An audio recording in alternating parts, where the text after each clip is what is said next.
Si en anteriores vídeos repasamos la complicidad de los Estados Unidos en el yihadismo internacional y con el propio Bin Laden, en esta ocasión voy a hablaros del atentado en sí.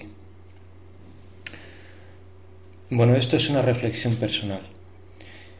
En primer lugar, ¿quién no iba a pensar en un autoatentado?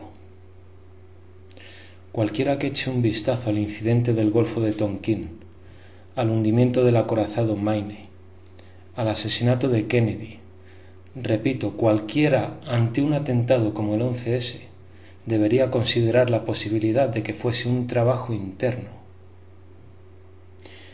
Y por supuesto, esa posibilidad se vio reforzada con la aparición de pruebas falsas. Y por pruebas falsas me refiero, por ejemplo, al pasaporte de Mohamed Atta, el líder de la célula que perpetró el ataque. ¿Qué tiene de extraño el pasaporte de Atta? Pues que, como leemos en The Guardian, fue encontrado por el FBI, intacto, entre los escombros de las Torres Gemelas. De modo que nos tenemos que creer que después de esto, el pasaporte de Mohamed Atta acabó entre los escombros de las torres que tenían este aspecto, y sin sufrir el menor daño. Hace falta medio segundo para darse cuenta de la absoluta imposibilidad de esto. Y como es imposible, el pasaporte tuvo que ser colocado entre los escombros a posteriori. Otras pruebas falsas, supuestamente abandonadas de forma negligente por los terroristas, incluyen material inculpatorio y demás. Leed el artículo por vuestra cuenta. Si tenéis dificultades con el inglés, podéis recurrir a cualquier traductor en línea.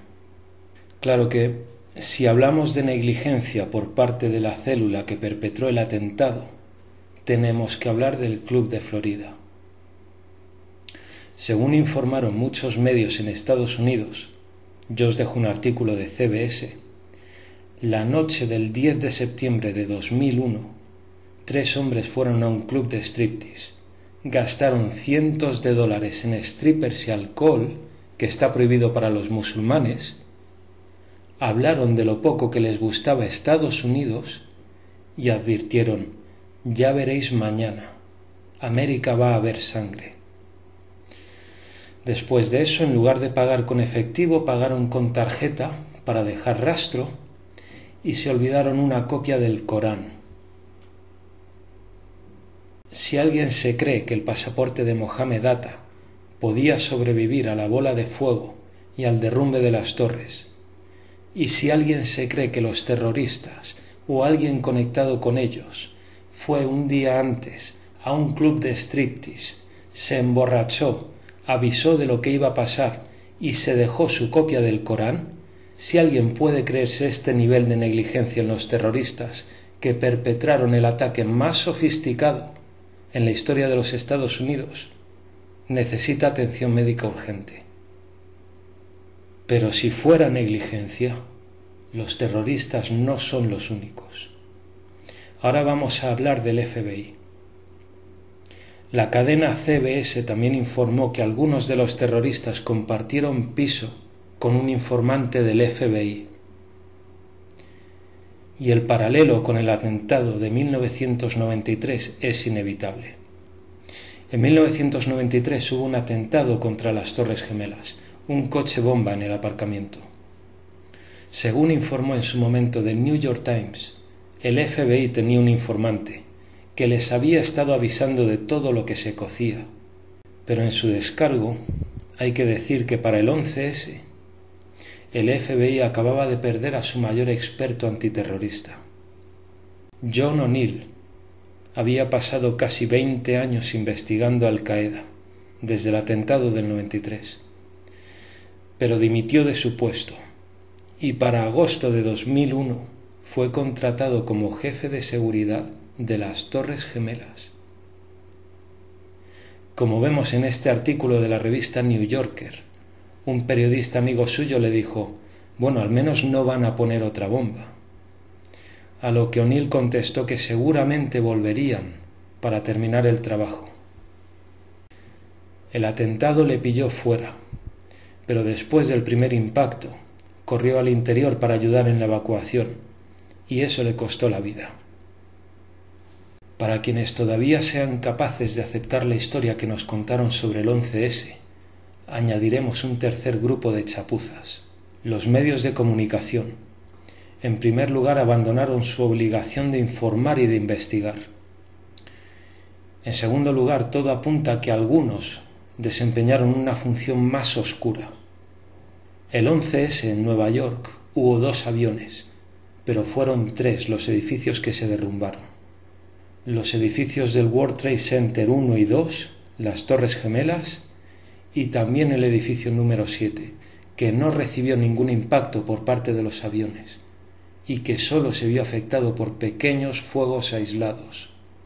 Pues bien, este edificio también se vino abajo, horas después de las torres, y minutos después de que la BBC informase de su derrumbe. ¿Y cómo pudo la BBC informar de que el edificio 7 se había derrumbado antes de que se derrumbase? La BBC se escudó en un error que parecía provenir de la agencia Reuters.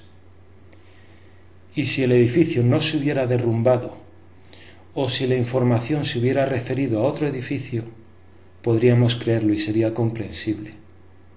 El problema es que el edificio sí que se derrumbó. La información que transmitieron era correcta, por lo que no se trata de un error, sino que se trata de haberse anticipado a los hechos. Esta metedura de pata, si es que eso es lo que fue, contrasta con la eficiencia de los medios de comunicación en otras tareas. Por ejemplo, a la hora de señalar al inductor de los ataques, Bin Laden, y a los secuestradores. Tan eficientes fueron que parecía que simplemente habían echado mano de una historia ya preparada con antelación, pero tampoco exenta de errores. 4 de los supuestos secuestradores estaban vivos y fuera de los Estados Unidos. Si esto fue un autoatentado, una operación de falsa bandera, debe haber sido la más chapucera de la historia. Si esto lo han hecho las agencias de espionaje, vemos que el nivel de los agentes secretos no está a la altura de James Bond, sino más bien a la de Mortadelo y Filemón, Austin Powers o Anacleto, agente secreto. Pistas falsas, informadores que no informan, agentes del FBI que no hacen nada, gente que se hace pasar por islamista para levantar la liebre un día antes, secuestradores que no lo son, y medios de comunicación con premoniciones y visiones del futuro. Y por si fuera poco, fenómenos que desafían las leyes de la física. Pero de eso hablamos otro día.